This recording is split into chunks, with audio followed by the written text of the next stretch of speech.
Welcome, everybody, to our weekly live cast. My name is Reuven Lirov, and I'm the author of Treat or Be Treated. And I want to talk today a little bit about workflow and practice management. You know, one of the biggest things that you see in practices today is a focus on cost savings. You know, the more and more insurance companies look to reduce reimbursement to practice owners, the more we see practice owners searching for other solutions, right? And so the first thing is, how do I, if my revenue is going down, how do I reduce my costs? Of course, because if I can't reduce my costs and my revenue decreases at some point, I'll break even, and then I'll start losing money. And so what this is I call it a stagnation mentality, but basically what you're doing is you're preparing for the end. You're preparing for Armageddon, preparing for the end of your practice. And really the goal should be to find the margin. And today we're actually going to keep this one short, just because it's Thanksgiving. Everybody should be focused on spending time with their family, and I want to make sure that this simple point hits home. When you talk to anyone, as a practice owner, as a staff member, as an employer, as an employee, the true question is, will whatever it is that I'm spending time and money on produce more value after my expense than I was receiving before? In other words, if I make $100 now and it costs me $50 to do that, and I spend $100, my entire revenue, current revenue, on something new, and it nets me $200, then of course I should be spending my entire revenue. That's obvious, assuming it's guaranteed. So one of the most basic things to bring up, and this is a difficult thing to bring up because most people don't have a good answer for this, or they have some way of talking around it. Whenever you talk to anyone, the real question is, are you going to provide me a positive margin? Are you going to provide me with a result that exceeds your cost? And if not, then I mean, we shouldn't work together. Unless you're running a charity, in which case your job is to work or provide something beyond the value of what's given to you, right? You need to make a lot out of a little. But in organizations that are for profit, I mean, at the end of the day, you know, we talk in these live casts a lot about how important it is to focus on patient care and community building and all that. And that's the core. I mean, without that, you don't have anything. And if you don't truly believe that that's what you're doing, you're doomed.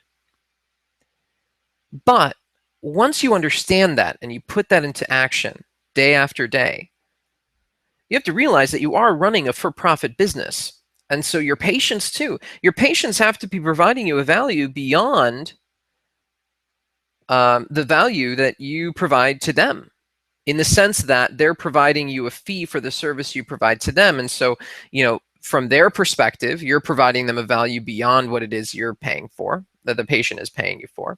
And from your perspective, the time it takes you to provide that care that they value so much should not prevent you from making a living, from being able to, you know, pay to have a family and support that family and ensure that that family is able to grow up in the conditions that you've set up as ideal in your mind.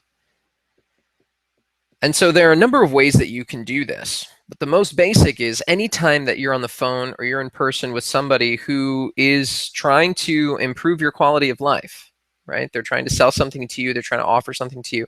The first basic question: can you guarantee me that what you're offering is going to provide me with a positive margin? It doesn't have to necessarily be a high positive margin, right? But it has to be positive. It has to be a positive margin. If the answer is, well, a lot of our clients see positive margins, but I can't guarantee it.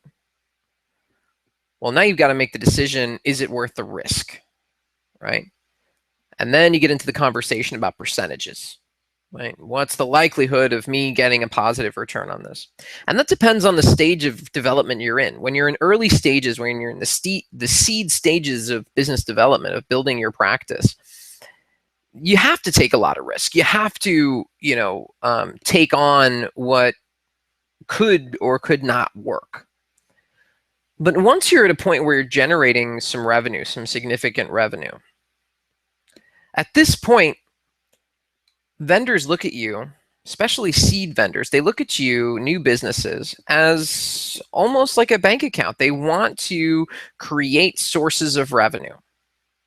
Now, that's not to say that all of them are like that. Many of them are looking for reciprocating relationships, but many in seed situations are just looking for clients and not necessarily worried about whether they're providing you with a positive margin, which makes sense because they need to make revenue in order to get to the same point.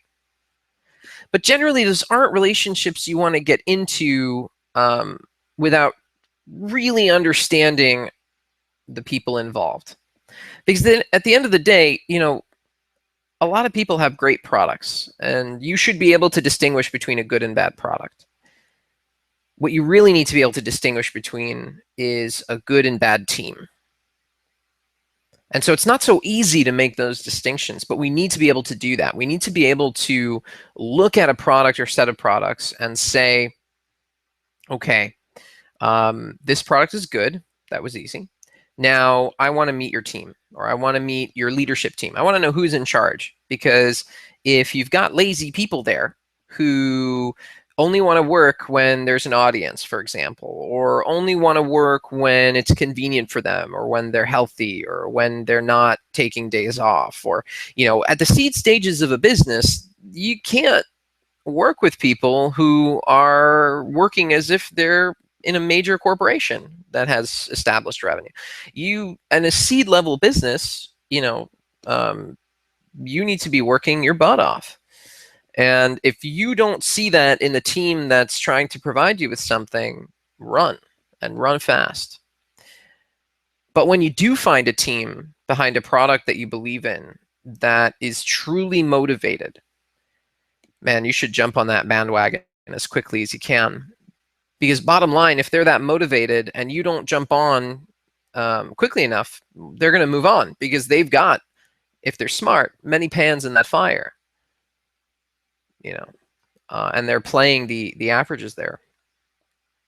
And in my book, and in a lot of posts that I do, a lot of blogs, a lot of writing material published in magazines and things like that, I talk a lot about IBS world reports and statistics that help to justify a lot of these positions. But if you just look at the fact that only a small fraction of businesses survive past the first 5 years, the first year, but definitely the first 5 years, it really comes down to breaking through that seed stage of development where, yes, you can distinguish between a good and bad product, and then the problem becomes having a good or bad team behind you and a good or bad team behind the people that you work with. And that's one of the challenges with running a business and growing a practice, is not only do you have to be responsible for yourself and your team, but you also have to be responsible for who you partner with, for who you team up with, and know that the teams that you work with are as motivated as you are. Now, that doesn't mean you need to manage the teams that you team up with. If you team up with a bad team, that doesn't mean you now need to get involved in their bureaucracy and politics and all the nonsense that you already have to deal with in your own practice, your own business. But it does mean that you need to recognize that the same complexities exist outside your practice as they do in it. And because of that, the minimum requirement should be that motivated team, so that you can maximize the potential, especially if you're going to take a risk on a no guarantee. And in POI Technologies, where I do a lot of my work, that's one of the reasons that I started with them. I started working with them, partly because it's a family business, but in a huge way because we guarantee everything that we provide.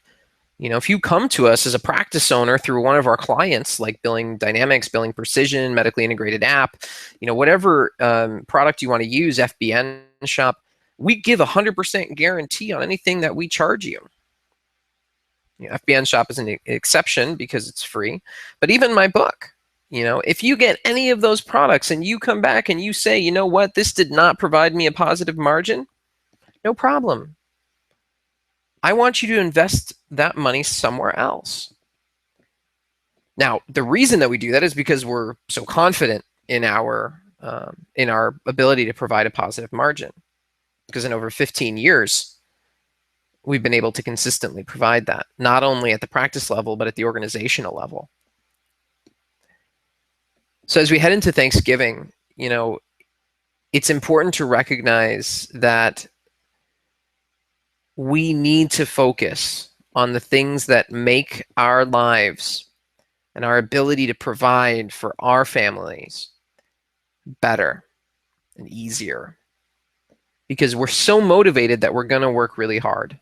We're so motivated that we know we're going to expect the most out of ourselves and our teams. And so it's imperative that we expect the same from those that we work with so that we can maximize our potential. And so I hope everybody has a fantastic Thanksgiving, a very happy Thanksgiving. And I'm thankful for all of you and for my family, of course. And I look forward to seeing everyone after the holiday. Take care.